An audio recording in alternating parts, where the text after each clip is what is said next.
What up, what up? All right, so got TJ here with me. He's gonna be helping me out. Now, if you take a look, let's drop down to the, so this is a vacuum form buck that is for a TIE pilot, Star Wars. We're gonna do a vacuum form lens on this.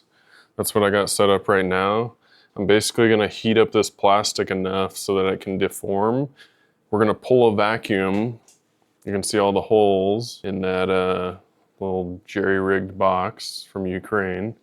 And we're gonna drop it down, pull the lens, and hopefully we get a really nice lens. Heat up your plastic enough. Don't do it in your oven that you cook all your food in. This is plastic.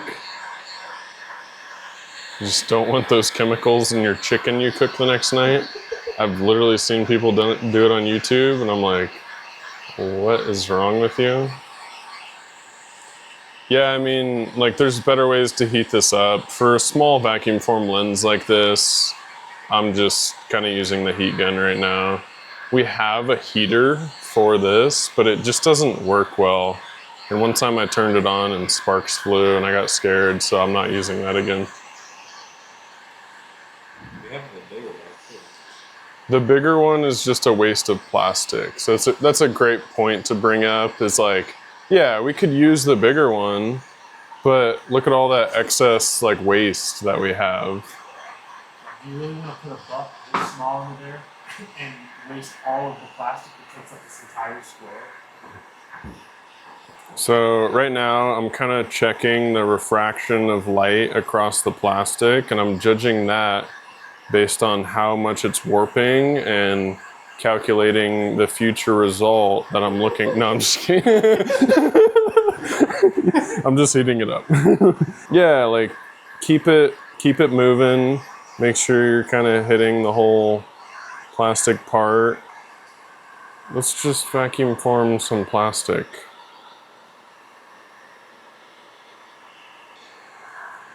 This is the helmet that we're forming the lenses for. So I'm sure you can barely hear me since Blake's the one who has the mic.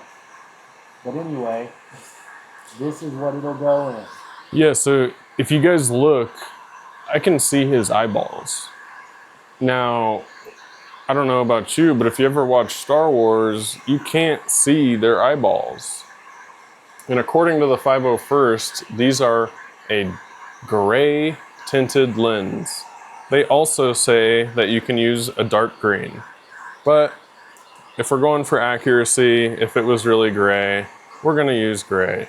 So there's a whole process after this. If you guys wanna see it, we can try to do a video on that too. But for right now, let's focus on vacuum forming the lens. If we get a good result, we can kind of go from there. So this is getting close. TJ, do you wanna like just kind of tap the underside of this, like with your fingernail, just kind of like. It's a little, yeah, it's pretty soft right here in the middle. So you can kind of see it's like starting to get soft. Like over here, it's not. Yeah, I'll do this on the big one too, where I'll kind of just like tap it to see like how heated up it is.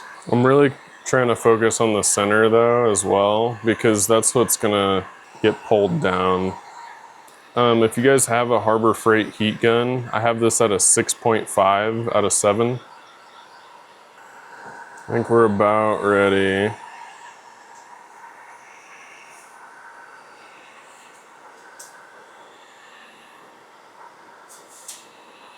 So I'm gonna turn the heat gun off. You can go ahead and turn the vacuum former on, or yeah, the vacuum on, and then I'll set it down on top and just leave it a little bit more.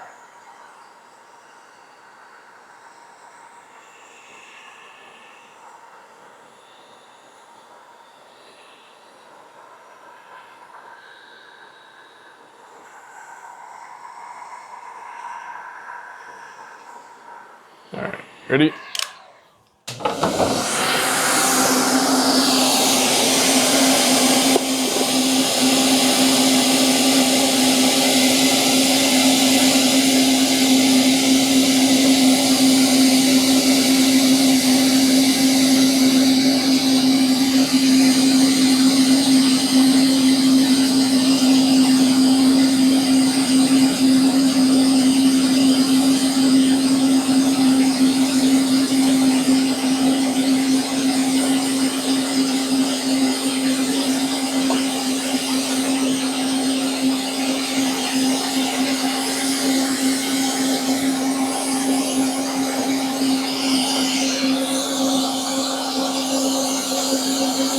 This is all we care about right here.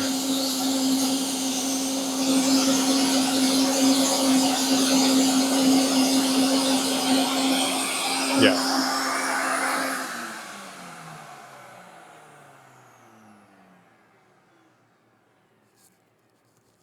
So the nice thing about these lenses is they're, Yeah, there's not much to it. yeah, it's just you get that little Right there, when you guys were watching, what I was doing was while Blake was holding it down, because this thing's still pretty hot. I was using this so it wouldn't burn me. I was using this microfiber cloth, and I was just pushing around this edge to make sure that we get a nice clean cast, like going around this part, because that's really all we care about. Like Blake was saying, this down here doesn't matter. That's just the forming of the buck itself. We just want this top part right here. That's it. So I was just using this. I was going around the edge and pushing down. It might be a little bit easier if you were to like put some holes in the buck, but we didn't need to. Like I said, just push around this edge right here and just really make sure it's pushing down on this top part that we need. That's it. That's all I was doing. And that is courtesy of Galactic Armory. They do great work. They supplied this 3D print file, so we were able to go ahead and get that work done for this. Next steps will be pulling it off. We'll let it cool down for a minute and go ahead and pull it off. Start cutting. We can start cutting it to size and we're good to install. Well, we'll tint it. There's a couple ways of tinting, but if you guys want to see that, let me know.